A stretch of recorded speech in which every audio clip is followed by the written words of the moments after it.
Welcome to another show of Bald Guys Talking Football. I got Dave, my color commentator, and a special guest, Scott Wentz. Got Wenz. Or Scott, sorry. Eric, are we starting with this already? You want to start over? No, this is perfect. Par for the course. Maddie's messaging me as we speak, so that's why. Tyler Lockett scored too, so I'm all over. Scott Burtnette, how you doing, buddy? We got a lot to talk about. He made a big trade. We'll start off right away. Beer of the week. Scotty, what are you drinking? No beer. What's going on here? Thursdays are for whiskey, my friends. Every Thursday I have a whiskey or two. So what am I drinking right now? It's just Crown Royal Vanilla. I'm loving it. So, On the rocks? a little bit on the rocks, little ice in there. I sit by a couple whiskey drinkers at work, and they talk about this Blanton's. I don't know if you ever heard of that. No, never have. I want to give it a try. So it's supposed to be really good. But Dave, what are you drinking? Well, next week I'm going down to Tennessee, so I'll probably try some whiskeys down there. I'll let you know if I have anything cool.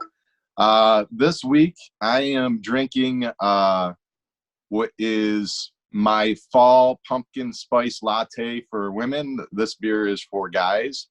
So it's called Crypt Keeper. Really cool label, made out of scorched earth and Algonquin.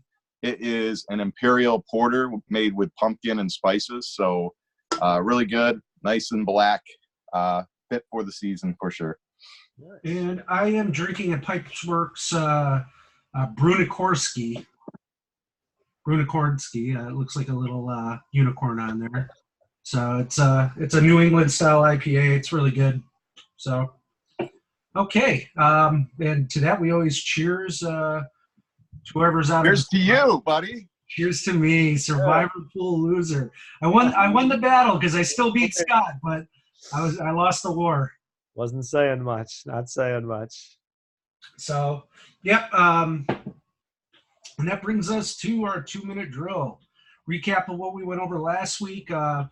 Maddie, Dave, and I drafted teams off the waiver wire. Dave ran away with it. He had Gardner Minshew and Sutton with double-digit points. I think I was the only other person with double-digit points here, with T.J. Hawkinson getting me 10.2. But Kyle Allen got Maddie had Kyle Allen, C.J. Prost, John Ross III, and Knox from Buffalo, 3.28, 6.4, 7.3. David had Minshew at 16.72, Bernard at 3.9, Sutton 21.2, and Witten at 5. And I had Keenum at 0.48, Gus Edwards 4.1, Paul Richardson 2.9, and T.J. Hawkinson at 10.2. So just proves our point that there's not much out on the waiver wire right now. So, well, and that between the three of us, I know how to score the most points because you guys are both out and not really good at doing this, I guess. I didn't even get a first pick in a round. I just had to take the second one each time. But cheers to me. So that moves us to our next 2-minute drill. We're going to go over the 5 1 and 3 teams. Will one of these teams make the playoffs? I know we got one on the show today, so we'll see what he has to say about his team. But Memo, Sean, Maddie, Darren, Scotty, all are at 1 and 3. Dave, who's making it? We'll start with you. Who's going to make the playoffs out of these guys? Because one has to, right? I don't know. It's going to be tough. The problem that I see, like reviewing, I think my gut says Sean, but all of these teams are having trouble scoring up to 100 points, which is not good. You got to be really getting to 120 bare minimum. I feel between 120 and 40 wins most times, and if you don't get to 100, you're losing most times. So I think after that trade, I think that hurts Scotty a little bit, honestly. And you were one of my favorites coming into the season. I don't see Darren or Maddie doing it, and I don't know about Memo. He got his first win this week. I don't think he scored that many points again, so I'll probably pick Sean out of the out of the group there. Sean's going against. He's got two teams. Even though we were talking sort of before the show started. Ken's probably the favorite with that trade that Scotty made with him, but Ken's got two teams, or Sean's got two teams in his league that are both at 2-2. So it's an easier striking distance for them. So, Scott, what do you think? I don't see Darren or Maddie making a move at all. Memo would have been my favorite team going into it, but you look at his team now, and he's not set up to handle the bye weeks. His bench is pretty weak. Sean, same thing. I just don't see. He's got Fournette and Ingram, who's been holding them, but I just don't see a team there that's going to compete, especially in that division where he's got to play Ken. Of course, honestly, I don't think any of us are making it. Like, if you had to say, hey, if you could give me the feel, like one of them makes it or none of them make it, I'd say none of us make it. But if you look at my team, I'm the only team that I still got 3 top 12 running backs on my team. So when you look at teams that who's not a top 12 running back on my squad, I got Chubb, I got Carson, I got Mack. Okay, you can't pick a team with better running backs than me. And I got AJ Green coming back. Juju sucks. I get that, and I got no quarterbacks. But if I beat Dom this week, I'm only a game back in my division, and I'll have the best record in my division. So there's a path, but I would say none of us are likely to make it. I would put myself at the top of those that would possibly be likely to make it. But that's all I got. We got Eric. You got Chubb, who's the only one in the top 12. Max outside, and Carson's outside in the top 12. Of the top 12 running backs? Yes. Okay. I'm just going based off of where they're at this year. If you look at going forward. Max right there, Max 13th. So Max 13, and Carson's not? No, Carson's behind him. Carson's only scored 49.2. Max scored 52.4, and Chubb's at 80.7. So yeah. What are they, top 15 then? Yeah, top 15. So 3 top 15. How many teams have 3 top 15 running backs? Well, Ken does. Yeah, he does now. Well, actually, Saquon's not a top 10. Right. Yeah. I mean, and the thing is, you take Chubb's one game out, and hey, listen, I want Chubb to do good, so my quarterback does better. But you take that one game out, and he's not looked like a top 10 running back. And I'm not saying that's his fault. I think it's more the offensive coordinator's fault. But it's, I don't know. I don't see it. But we'll get, I guess, more into that on the trade part. Oh yeah, let's talk about. We really didn't have too many news and notes for the week, and we sort of talked about it last week with what's his face, Melvin Gordon coming back. So, Scott, we got a big trade. What was your thought process on making that trade with Ken? And why would you give him Saquon? Come on. Why would I give up Saquon? Okay, well, give him Saquon. Right now I'm sitting 1-3. Sitting 1-3, having to win this week is my number one. If I don't win, I go to 1-4. Season's over. Saquon does me no good this week. At the time, obviously, we've gotten different news right now that he might be further along, but we were missing him for 6 more weeks. I'm going to go sit on this asset for 6 more weeks, or I can make a move right now that could save my season this year. And I get 3 more years of Chubb. So I get 3 years of a top 5 running back. And I'm given – so, like, straight up, would you rather have Saquon or Chubb this year? Oh, dude, I totally agree on your side. Why'd you do that now? Well, because he has the only – and when I looked, I'm like, there was 2 guys that I wanted. I offered them to Brad for Melvin Gordon. I said, I'll give you Saquon for Melvin Gordon. Didn't hear back from him. And I'm like, if I can get Chubb, I offered him Green and Saquon, hoping I knew that Ken wouldn't accept the first offer, knowing that he was kind of going to probably come back at that. And I was going to be willing to do Keenan for that. So I'm basically saying, hey, Chubb for Saquon is a wash this year. And well, a few days ago before this update came, I was like, I'm going to be without Saquon for 4 more weeks, so I'm upgrading over Saquon for this year. And I'm giving up Keenan Allen for 3 more years of Chubb control. Let's do it. And I got AJ Green coming back. I actually liked some of my wide receivers that I have. So I thought it was a no-brainer on my end. Okay, I'm down on my luck. It gives me a better chance of winning this week, and it sets me up long term. So I'm completely happy, even after the news that he might be back next week. So. Yeah, he looked good on ESPN's video. He was cutting already and stuff like that, so he kind of got screwed there. I'm gonna say this: I don't think you improved your team at all for this week, because if you look, Chubb and Allen, you just traded one player for the other out of your lineup. So I don't think it gives you any better way to win right now. That's kind of the weird thing. That's why I didn't quite understand that. But I guess, again, looking at the long-term effect. So if you don't win this week, then you're selling whatever assets that you have after this. Oh, I'll wait till the trade deadline. Like, I'll let everybody – why not? There's no advantage to selling quickly.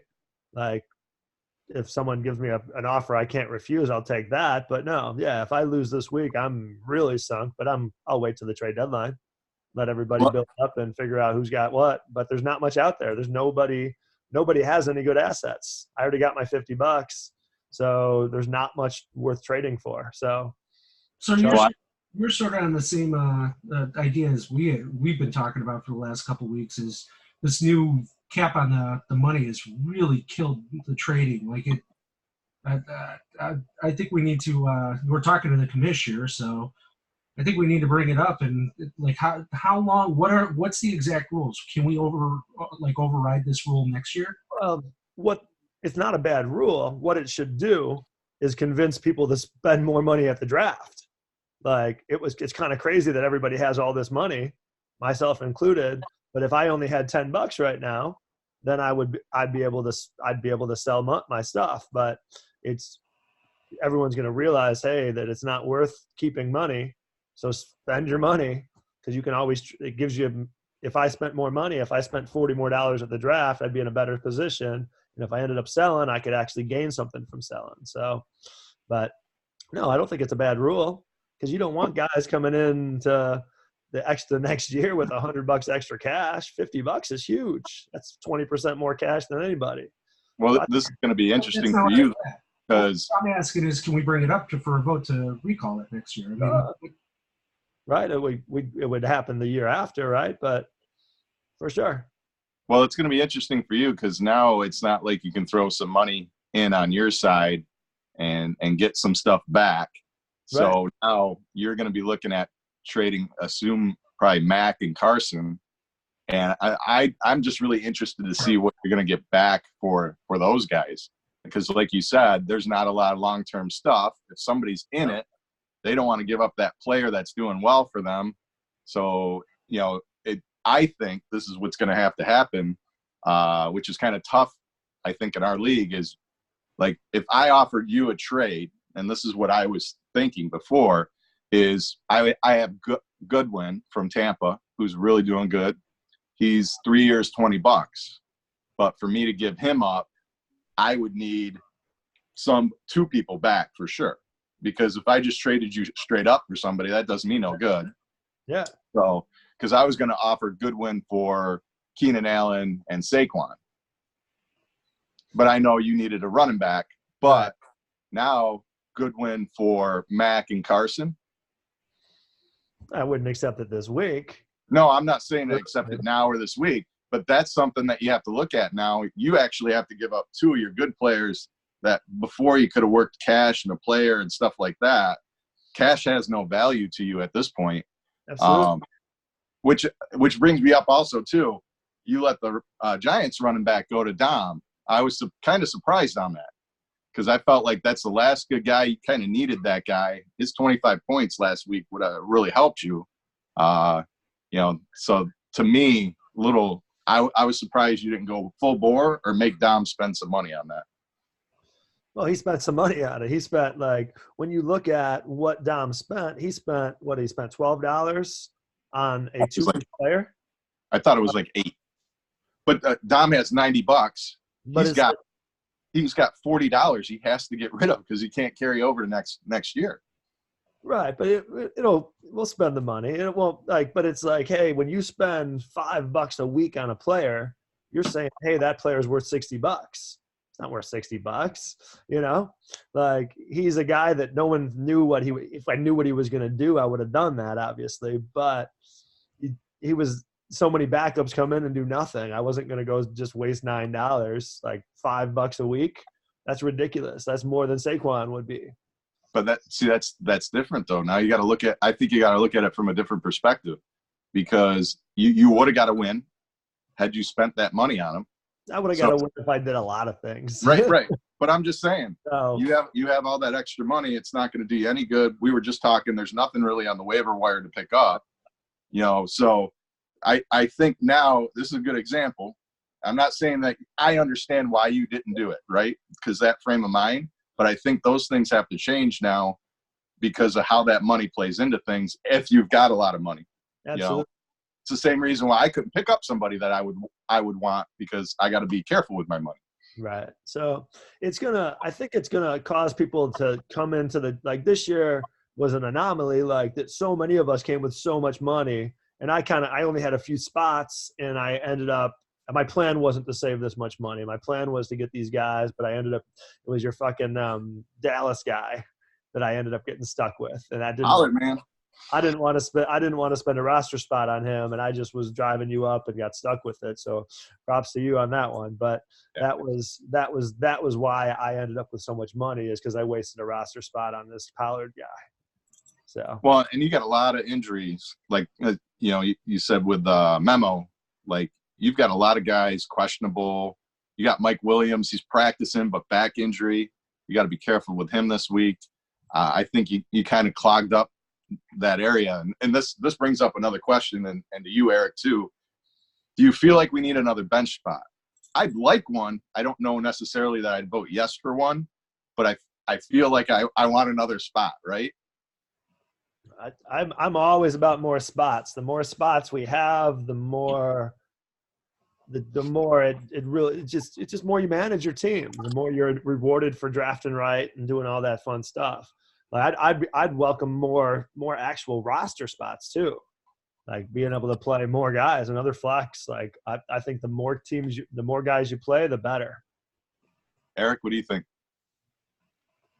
I mean, it dilutes the waiver wire. So if you're really in that pinch, then I guess there's a couple of guys out there that like I'd love to have just to pick up as like a long term, like you're sitting on Alexander or Madison, right? Or what's his name?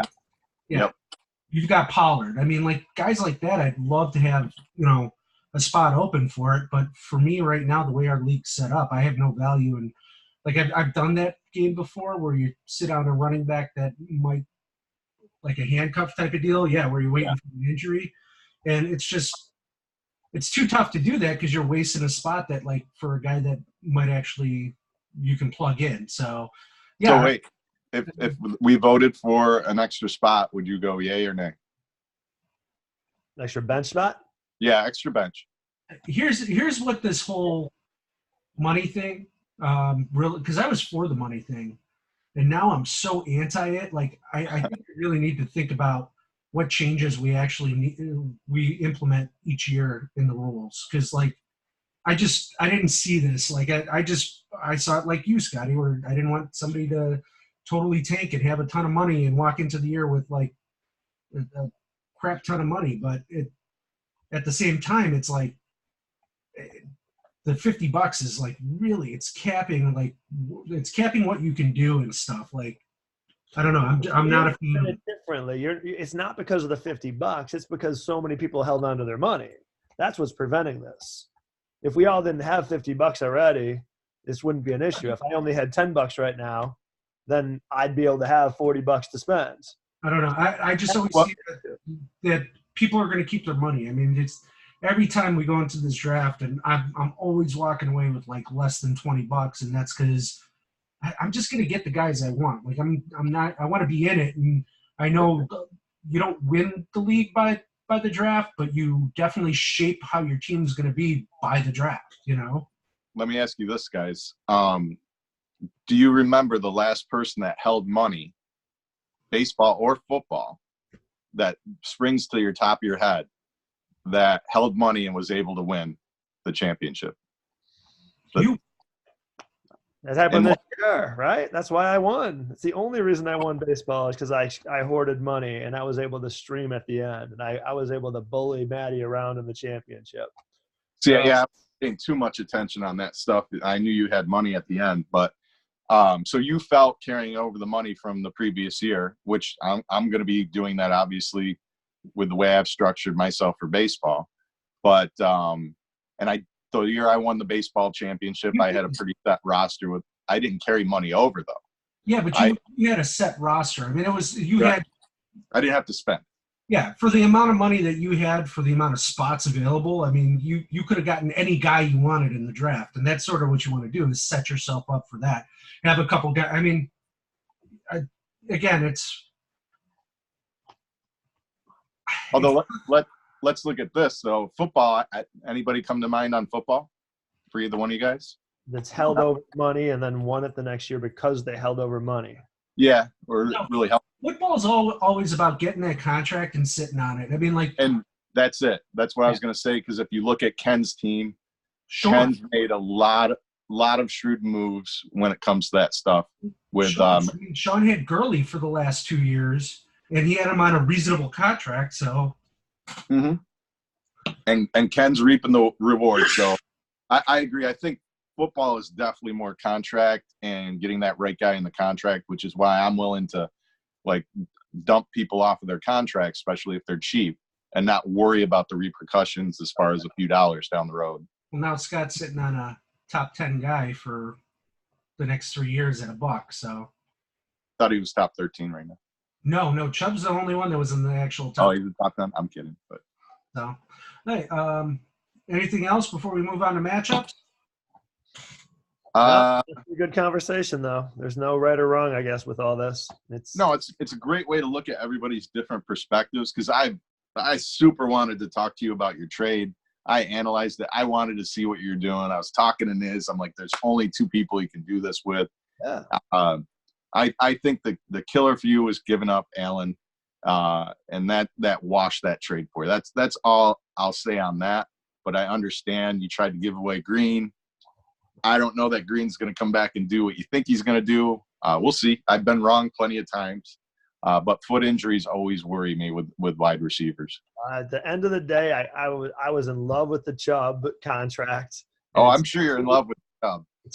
Ken Chubb was just so much. It was so tempting. But I get 3 years of Chubb. Like, that could set me up for 3 years of greatness. We'll see.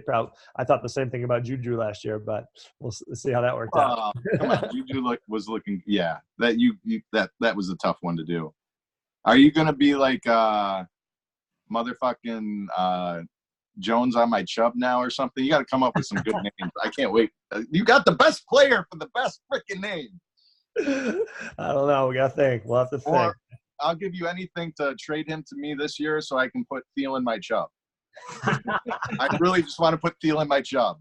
Ken's got Thielen my half a Chubb. You might be dropping Thielen the way he's been playing. So. Oh my, jeez! You and the Minnesota wide receivers. Listen, Eric, I can support a player putting up 0 points because my team puts over 100 points on the board every week. So don't worry about my team. You got a tough week ahead of you, and we'll get to that soon. But I'm already winning, baby. I'm up by a point this week. How did week 1 go, Dave? How did week 1 go? And what happened? I put up 120. You just put up a little bit more, but now I don't have to worry about it. Hey, so week 4 matchups. We'll go over those pretty quick here. We'll try to run through them. It was Laura versus Memo. Both Dave and I picked Laura, and Maddie was the lone pick on Memo. Memo ended up winning 91 to 76.42. Mahomes was held in check for the most part, but Connor actually showed up. Jones showed up. Like his running backs who haven't done anything all year long finally did something for him. And Laura screwed the pooch by playing Aguilar instead of Jeffrey, but that really didn't even matter because her team still would have lost. So any comments on that game? 91-76. That's not good. Not good at all. But that's why I'm saying at 1-3, Memo's not making moves. What's that? We'll get to me and Scott's. It's worse. Well, no, there's a lot of low totals, and this is just the first week of the bye week. And I know, like, I don't pay any attention to where my players are on the bye week. It just is what it is, because I'm going to draft for what I want quality-wise and know that I'm not going undefeated in a season.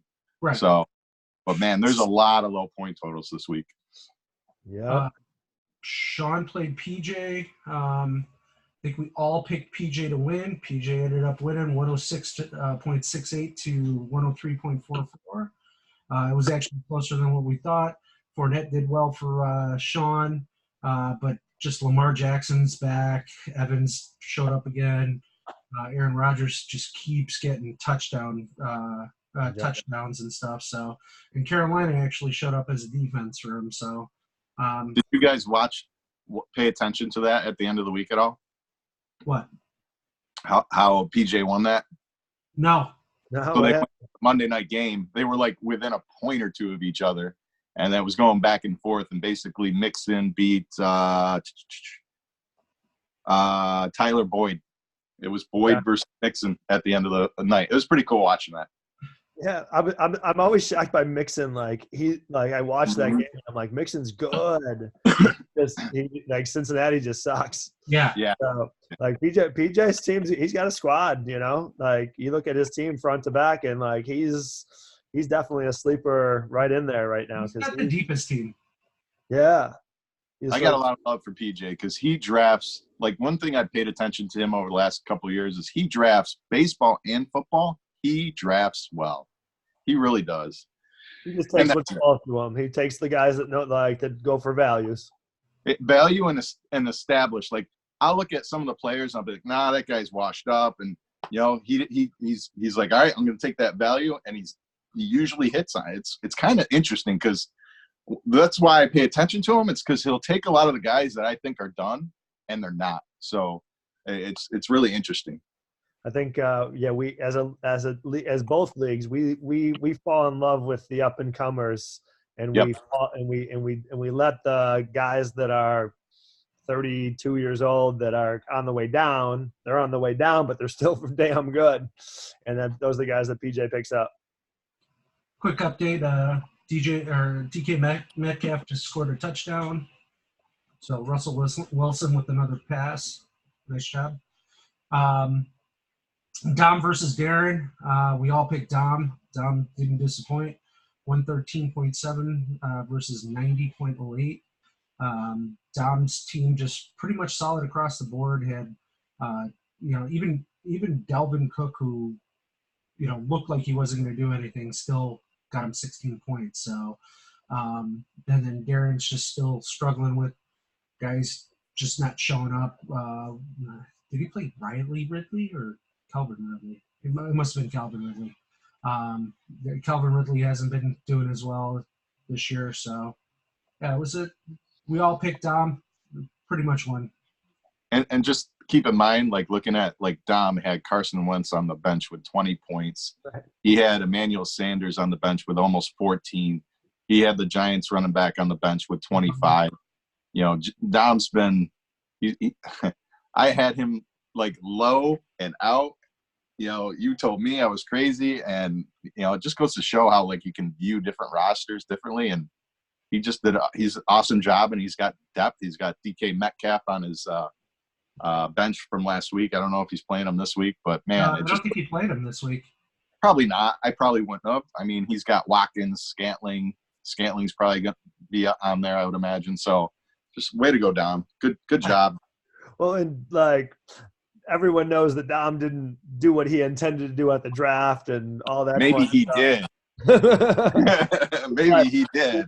The way he recovered from like the craziness of the draft, and probably I'm assuming that like that one nothing went by script for him at the draft, but he came back and he's kicking my team's ass. Well, maybe not this week, but we'll see. But Got a good team. yeah, like props to him. Yeah. So then we get to the premier matchup, the most points scored in a week, me and Scott. So I really thought I was out of this. I had like 9-point lead going into Monday night, and he had Juju Smith-Schuster going. I thought for sure I was done, and Juju did a poo-poo. So if it was last year, you would have been done. 65.5. That's why I'm the worst, and I got knocked out to 59.2. Scott got knocked out last week, so it didn't count. So, yep. I don't feel good about this victory, but it's still a victory. I'm good. Well, the second week in a row, like I went from Maddie and I just needed a point in the fourth quarter from Mitch Trubisky, and he couldn't fucking give it to me. And then Juju just laid an egg in the last game. And wow. And I was just thinking the difference between football and baseball is a close loss in baseball, or a close loss in baseball, you might lose 5-4 or 6-4, and it doesn't kill you. A win's a win in football, and yeah. you win by 80 or you win by 1, it counts the same. So it's been 2 weeks of less than 2 points for me. It's been just killing me. Indeed. Eric, I'm going to ask you, because you actually did start Adrian Peterson when I told you you shouldn't do that. So you have Peterson, Burtnette, Barber, and Brady now is going to be in like a 3-headed monster. How are you feeling about your running backs right now? Not good. I mean, I think Beretta is still a solid number 2. So I'm okay with him. I just don't feel good about my depth. I really don't. I think Brady is a solid flex. Okay. Coming up. Yeah. So how do you feel? How do you feel on your team? Are you going to be in it to win it, or is this a 65-point monster that I see every week coming up? No, I don't see. I predicted the loss. If you remember, I said I was going to lose. My matchups this week suck. I know. I had faith in you. You didn't. Yeah, I know. And then just to go over that, Dave picked me, and both Maddie and myself picked Scott on that one. So, yep. Bittersweet victory there for me. Yeah. I would have rather you beat Scotty. No offense, but Scotty's in my division. I'm sitting there watching it. I'm like, I don't know who I want to win. Can it just be a draw?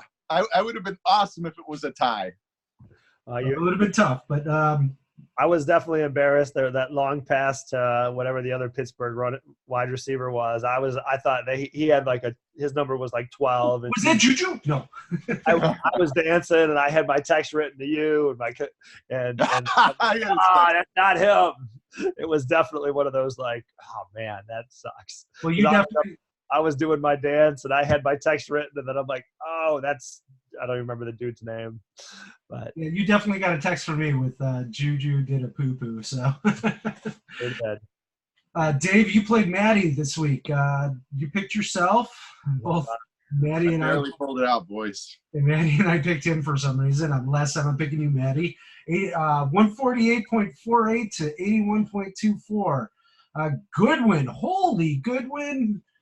He's a top 10 receiver for the year, and he's looking good. So Goodwin balled out, and your New England defense. Ninth best player in the league right now. Number 1 round draft pick so far this year. Number 9 in the league. Crazy. It's amazing. Landry actually did something for you. You don't get to play Miami and Buffalo anymore, though. No, we've only got Washington coming up this week, so I'm crossing my fingers. Oh, yeah, you got Washington and then the Giants next week. So yeah, I'm gonna hold on to him. That's why I thought I was gonna offer him for Saquon, but I figured I'd keep the sure thing. That's just crazy. I don't know. I'm gonna enjoy it while I can and talk shit about it while I can, because it's not gonna happen. Maddie had 3, including his defense, had 3 players go over the the double-digit point. Dalton only got him 4.64. I mean, just Natty's team's got some issues. I mean, Hopkins 5.6 again. He just can't get anything. Like he was telling me these receivers are going to be good, and just Yeah. count on the receivers. I'm telling you. He tried. He knew. It's rough. He made a lot of moves. I'll give him that credit. But when my defense can score almost a third of what your team can put up, you're call it a day. Yeah, it's tough. You might as well get the trades if you can get rid of Hopkins before Scotty gets him. That's what. So Ken, in our final matchup of the week, Ken played against Brad. Big boys. Yeah, both Dave and I picked Ken. We thought it was going to be a whooping. Brad balled out.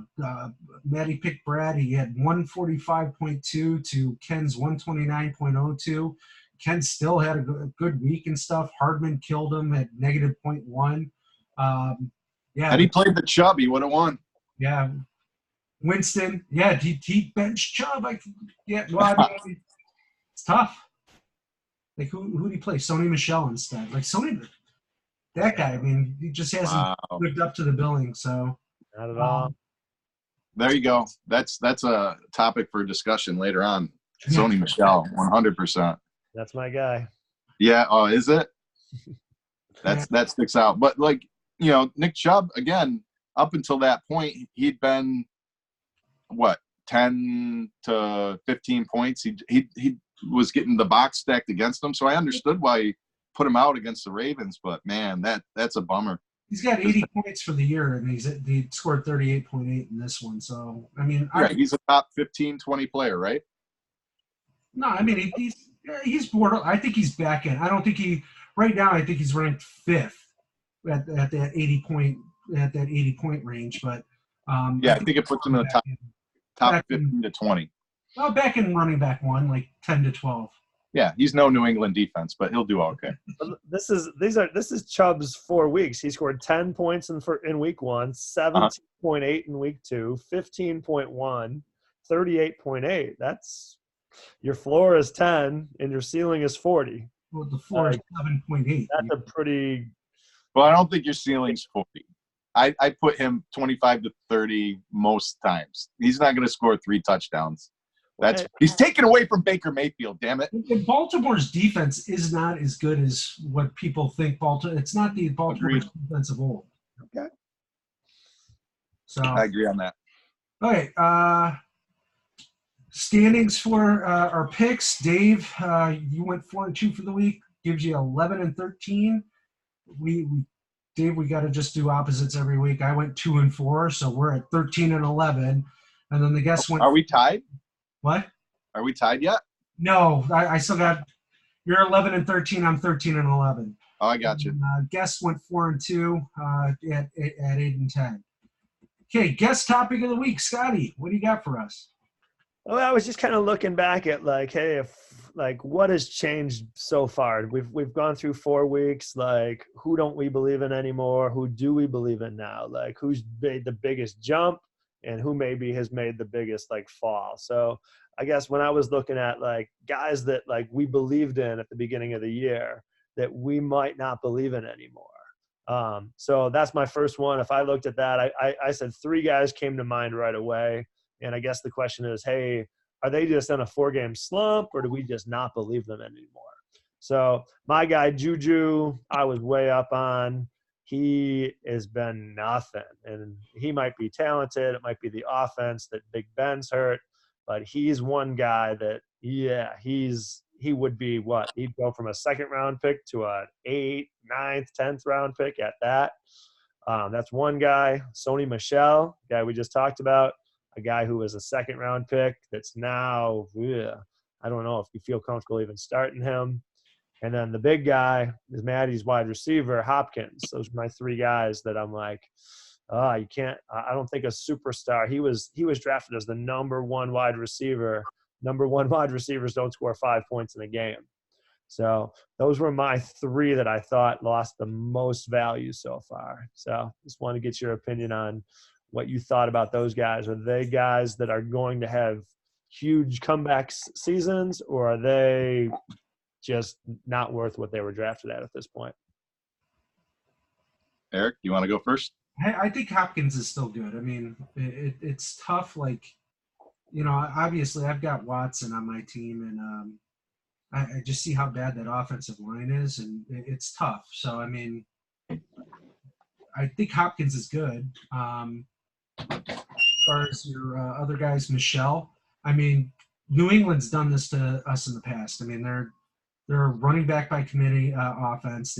They don't use one guy. I mean, I was listening to a podcast today that was going over the timeshares, between James Rex Burkhead and Sony Michelle, and they're all like right around 33%. Like they use them all pretty equally. So for them to think that like Sony Michelle was going to be the lead back there, I was definitely not paying second round value top RB2. Like I like him as like a flex play or like a depth play, but yeah. And then Juju, I'm still high on. I'm losing Ben. Mason Rudolph is just not like I think if Big Ben was still around, he would have had that game that bounce back to sort of equalize him. But now it's just like Mason Rudolph doesn't know how to throw a ball past 7 yards. I mean, it's tough. Like he's just not getting targeted. So I don't know. That's my feeling on those three. So let's see. Juju Smith, I agree. I think it's going to be a tough year for the rest of the year for him without having a good quarterback. I don't know that he would be as good because not only did he lose, he lost AB. Well, yeah, he lost AB.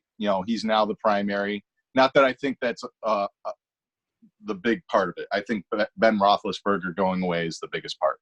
So that first week, when did Roethlisberger go out? Second week? Second week, yeah. Second week. So that first week, how did he do for you the first week? He did all right. He had like 70 yards, something like that. So he put up about 12 points or something? Yeah. Or yeah. Something like that. So I don't think he's going to be that breakout second wide receiver that he was, put on that contract for, but I think he's still going to be good. I think, but for the rest of this year, it's going to be touch and go. Sony Michel, I just don't get it, man. When he hit the playoffs, he was doing awesome.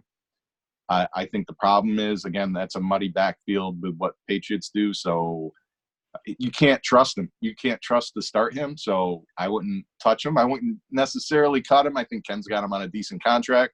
Oh, right. But I might IR him, that put him on an IR and get away from him so I don't have to make that decision. Or you just tuck him at the end of the bench and hope he comes back towards the end of the season again. And then Hopkins, I think Hopkins up until this point has always been almost matchup proof. Right. So it's really interesting. Quarterback's still there. I got to say he's going to bounce back. I think as soon as Matty trades him, he'll be fine. Mike Evans has proven that. You just have to get away from bad get off of Matty's team. Yeah, bad management, bad teams. But, no, I would still keep them. So those are three really good players to sort of to think of. I like that. I like that topic. So I would say, yeah, Hopkins you still keep. Can I add two guys that you guys discuss? Diggs and Thielen. You know my thoughts on it. I think they've lost their value. That team doesn't want to run. I see them as like if they were getting second, third round value, and I think they're more, fifth, sixth. Like Thielen, I'm a little higher on. I think he's got a better floor, but Diggs is to me is like I don't want to play him any week. Like he's such a difficult play. Like you don't know when he's going to actually get the ball thrown towards him. I kind of feel that Minnesota is going to flip a switch on us soon. That they decide, hey, we're running. It didn't work against Chicago. That Chicago's got to beat Chicago. So I think, and now that those guys are starting to complain a little bit, I think we're going to see a different Minnesota team. I was very tempted to pick up the Cousins this week. So I'd be surprised if we see a down week, a down year going forward from both of those guys. I think they're going to flip the switch. They fired an offensive coordinator because he was throwing too much. I mean, they want to run the ball. That's what. I agree. I mean, I I'll say this. Thielen's done fine for me. I'm all right with it. That sucked last week, but I would never give him up. He's not my wide receiver one. That's Goodwin. So I'm all right with Thielen being my number 2, especially for $11. Diggs was hurt at the beginning of the season, and they said that. So that was his first couple games. He looked all right the last 2 games. Again, when you're running for your life and spending half your time on your back, you can't get it to him. So I don't even put it on Cousins' feet. Cousins not the greatest, but that offensive line on pass is horrible. And would I prefer to get a little bit more? I'm all right with my wide receivers because I feel if I need to start swapping people, I got Landry, I got Sutton, I've got Allison. So I feel good with my wide receiver depth overall. But it is disappointing that I can't just stick them and go and not worry about them. But I think you're blowing it a little bit out of proportion. Plus, you got 2 really good players. They're not what they're not. They haven't been what you've drafted them for yet, right? Both those guys you thought you'd get more out of, and you got to be a little bit scared that the Minnesota thing is going to continue. Yeah, hey, you can't fix that offense line in the middle of the season, so it is what it is. You got to be careful the matchups with them for sure.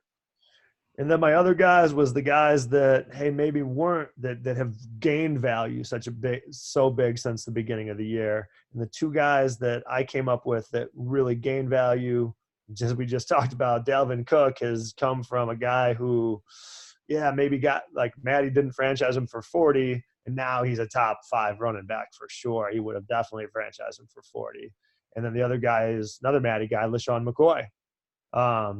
Just went from a guy that not sure if he was even drafted or if he was like one of the last picks, and now is a lead back in Kansas City. I know it's still a timeshare, but those were the 2 guys that I kind of said, wow, they gained value big time from where. So if we drafted today, their value would be $20 higher than what it was.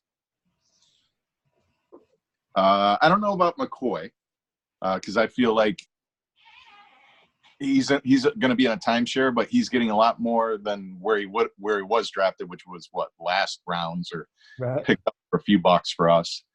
Dalvin Cook, 100%. He's locked in. He put up 70 yards against the Bears defense and looked good. That was the only good point on that team. So he is strong. I'm hoping he gets injured because I've got his backup who looks good also too. So I don't hope anybody gets injured. Maybe just takes a vacation or something. I don't know.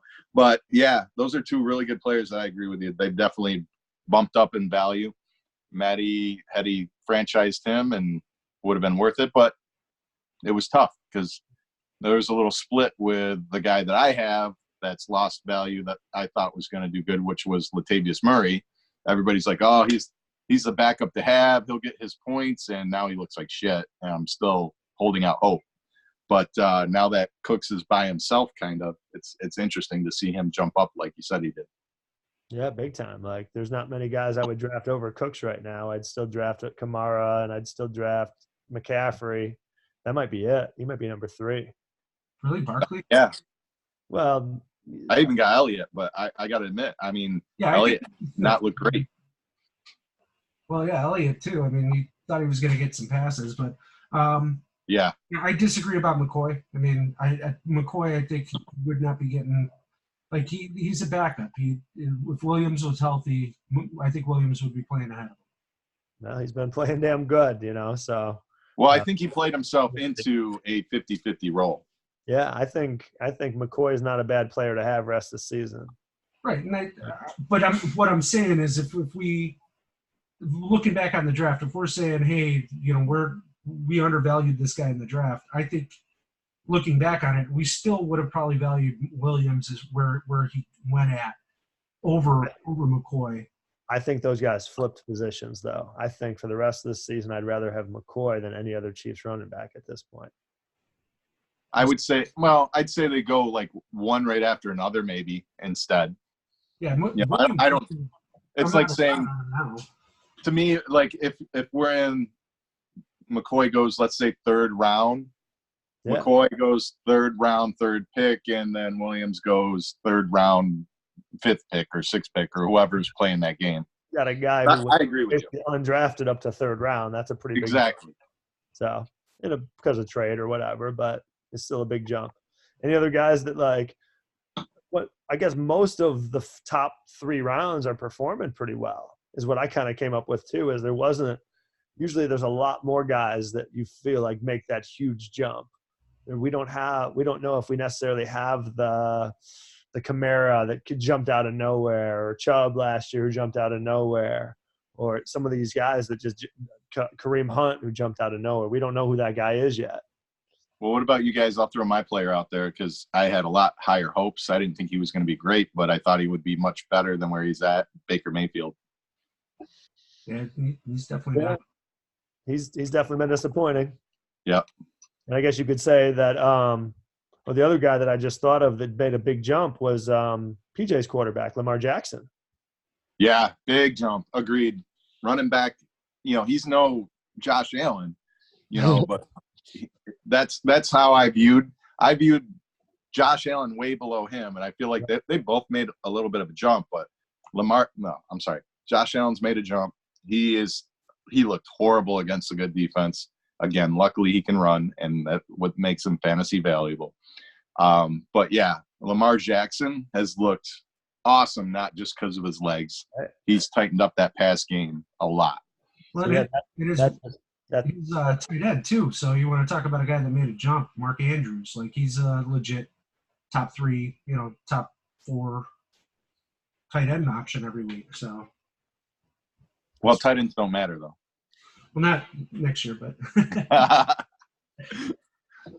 So, we got anything else on this, or guys want to move to this week's matchups? Move on. Good conversations. So, We'll start off first matchup. Brad's going up against Darren. Brad's ranked second, 3-1. Darren's 12th at 1-3. Right now, the projection showing this is before any of the games going right now. It was 103.29 to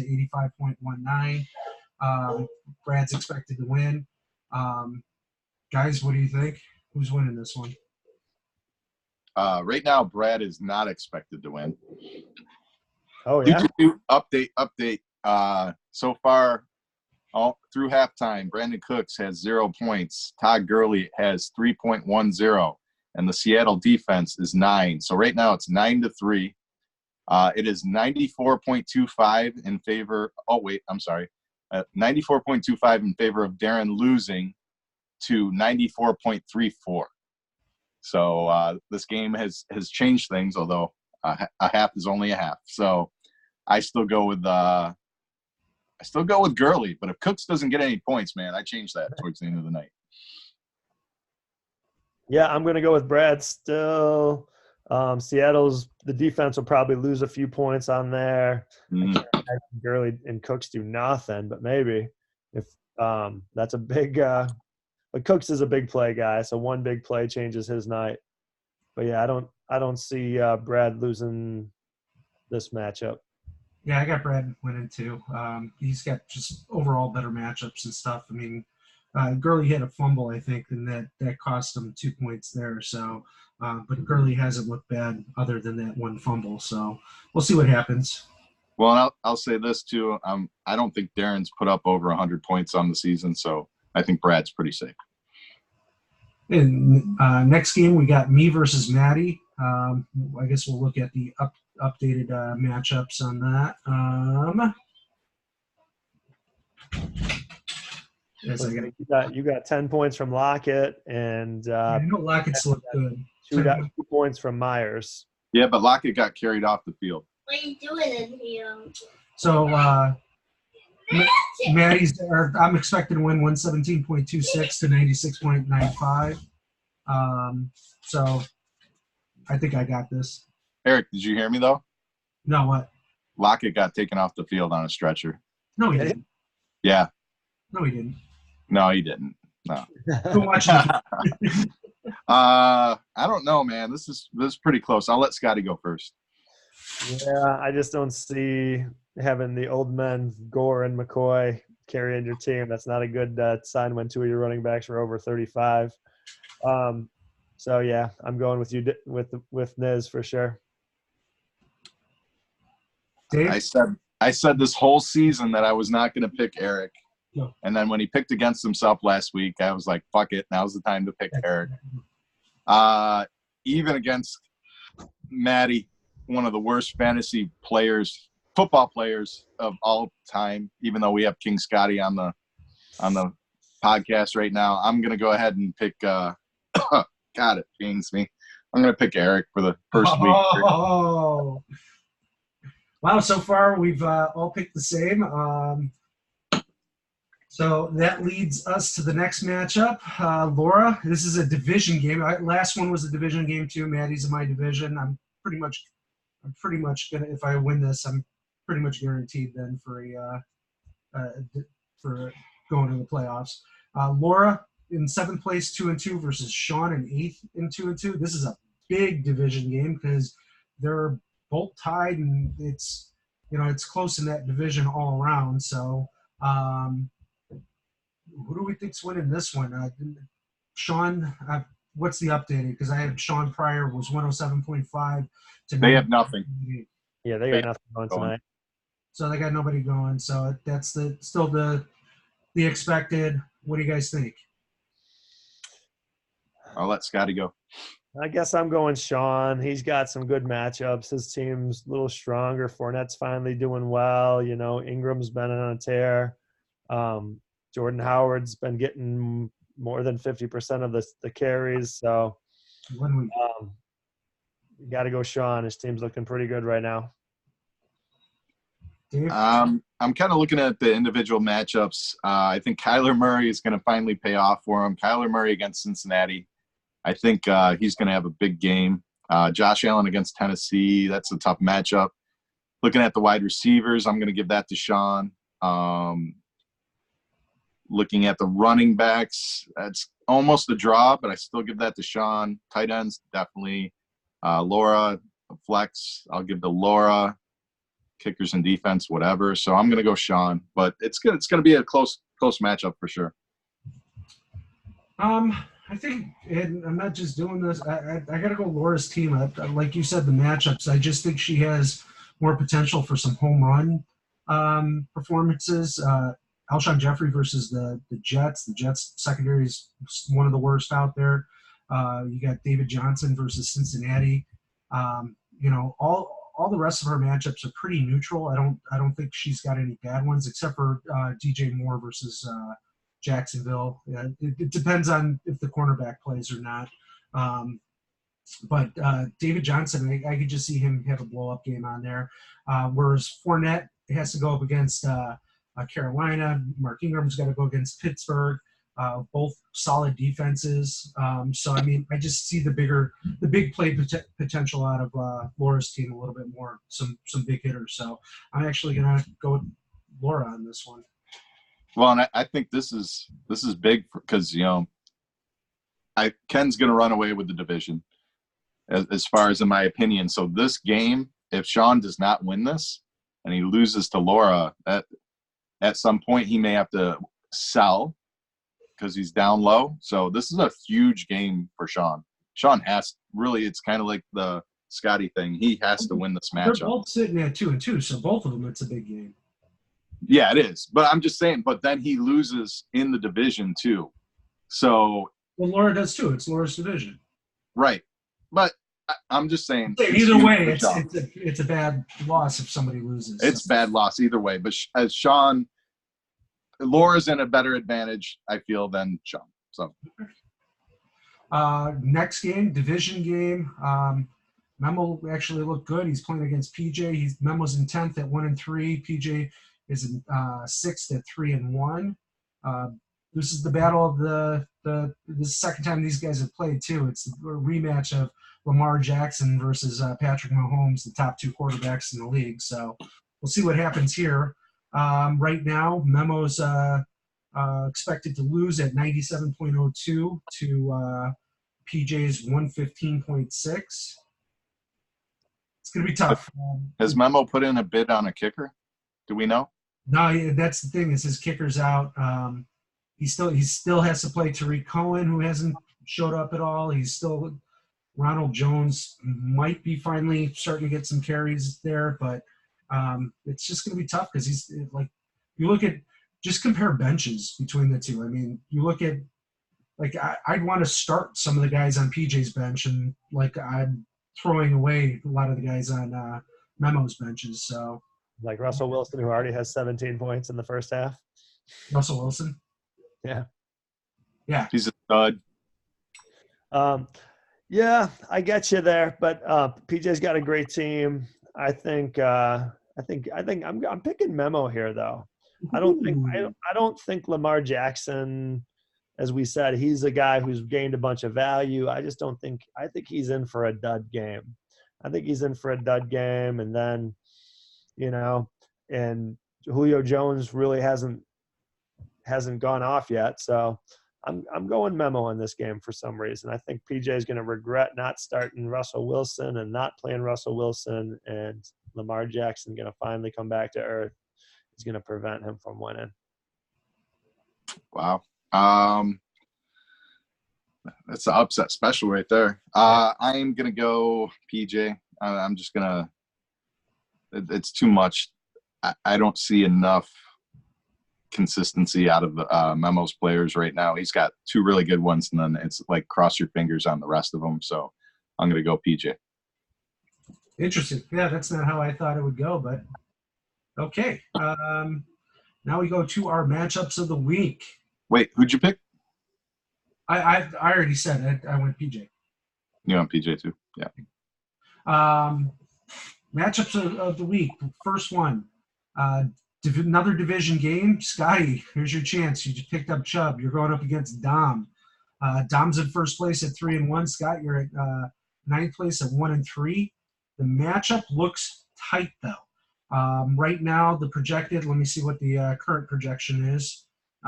You got any of you guys got anybody playing? Yeah, I got it. It's Scott at 100.7 and Dom at 104.6.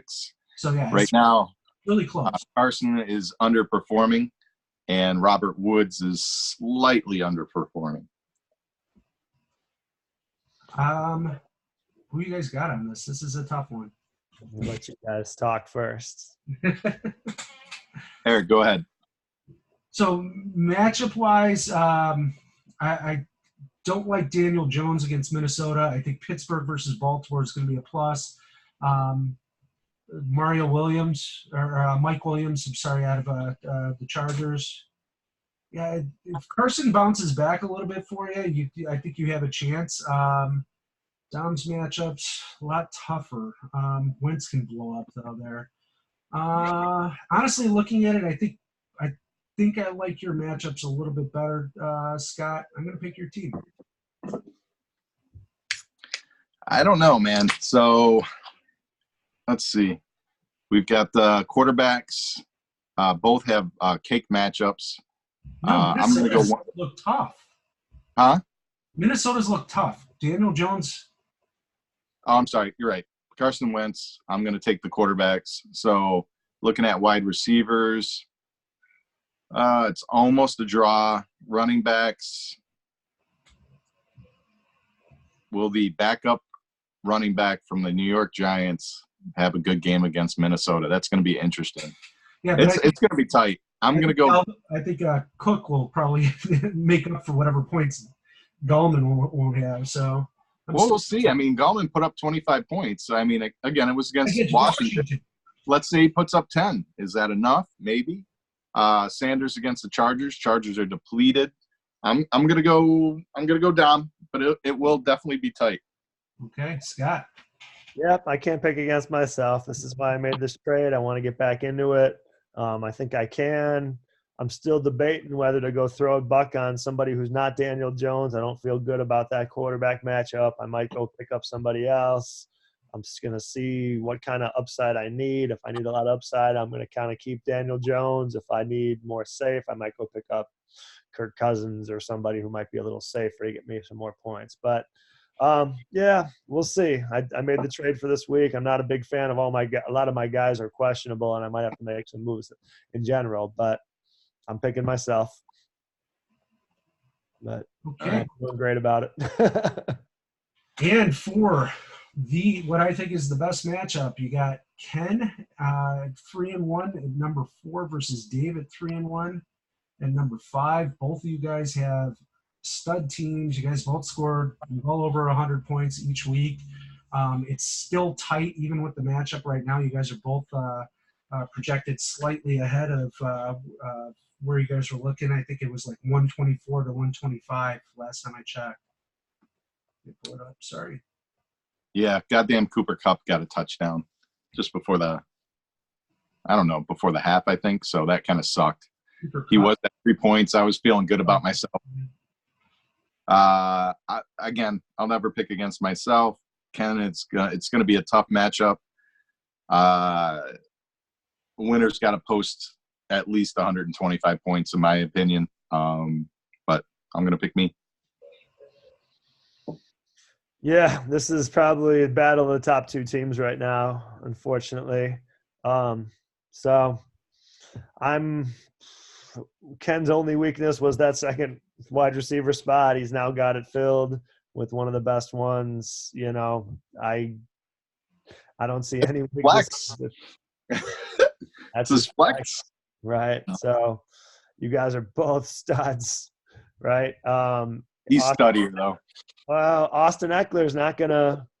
I don't know if I'd play him. I think from everything I've heard is Gordon's gonna get his job back. That might be the big spot. Obviously, he fills that with Saquon later in the year. But yeah, I'd almost roll out Montgomery this week against Oakland. Oakland could be ran out. I'm going Ken. Maybe more. I'm hoping to get back in my division somehow, but I'm going Ken. Dave, would you like me to pick you? You don't need to do whatever you want. Good, because I'm picking Ken. Ken's going to beat your ass, so. We'll see. The matchups are better. He's got a better team overall, top to bottom. You got to play Landry, so have fun with that. Yeah, he only put up 21 points. That was, a third of what your team put up last week? Yeah, but he's playing San Fran, who's much better defense. They're going to focus on Odell.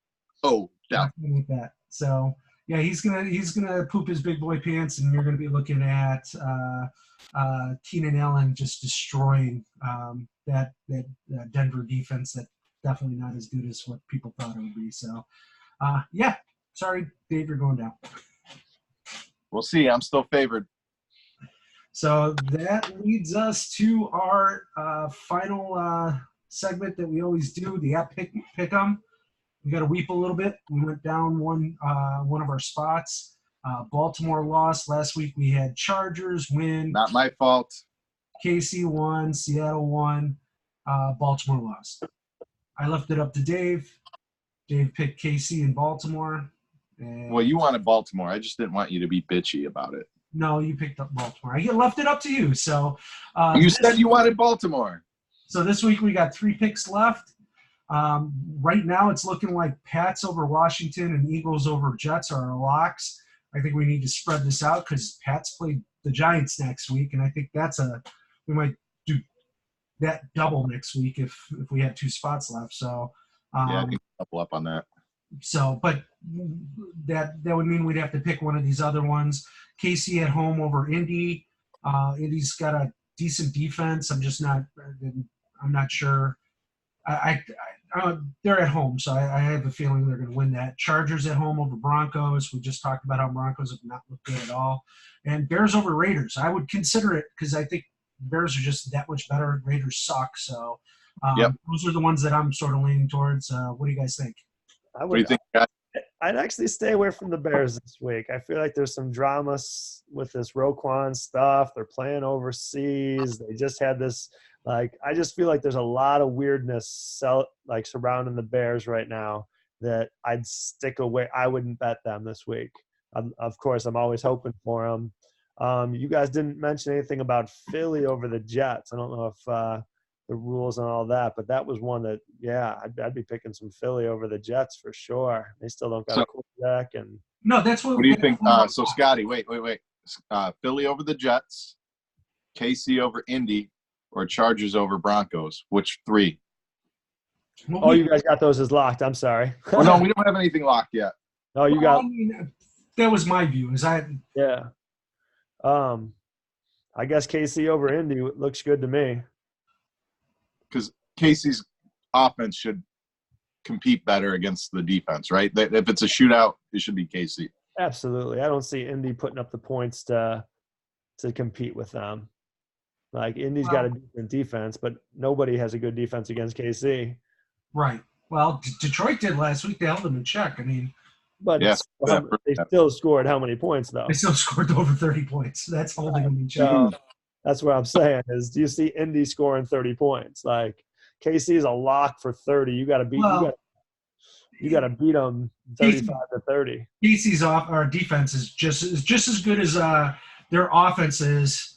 Their defense is that bad. So I mean, it's easy to score on that defense. Right, but Indy doesn't have an offense that's that other than Marlon Mack, who's a super stud. I don't know about We'll see. If they got T.Y. Hilton not going, then I'm definitely saying let's pick KC over Indy without T.Y. So yeah, I'd say KC. I agree with New England, and I think we double up on New England. But then we can't double up on them next week. Who they play next week? Giants. Giants. Wait, can we even? Didn't we double up on them last week? No, we picked we four didn't different pick New teams. England at all last week. Yeah, no, I think we picked them. No, you can see right on here. We picked Chargers, KC, Baltimore, and Seattle. Oh, I see. I would double up on the Eagles if anybody. That's a lock. Well, yeah, without Sam Darnold, I mean, he's practicing this week though. So All right, Pats, Eagles, and I think I would say KC out of the three. okay, well, we'll talk more. We'll see how it goes. But Scotty, any last words? Nope. Like I said, it's an interesting week for me, and if it doesn't go my way this week, well, still happy with that trade, my friend. I got a 3-year Chubb. Dave, any last thoughts? I hope Ken loses this week, and all hail King Scotty, the fantasy baseball champion, and real fantasy king around here. And that's it. Thanks for listening in. Thanks for stopping by, guys. Appreciate it. We'll let you know how next week goes. Thank you. I guess. Bye.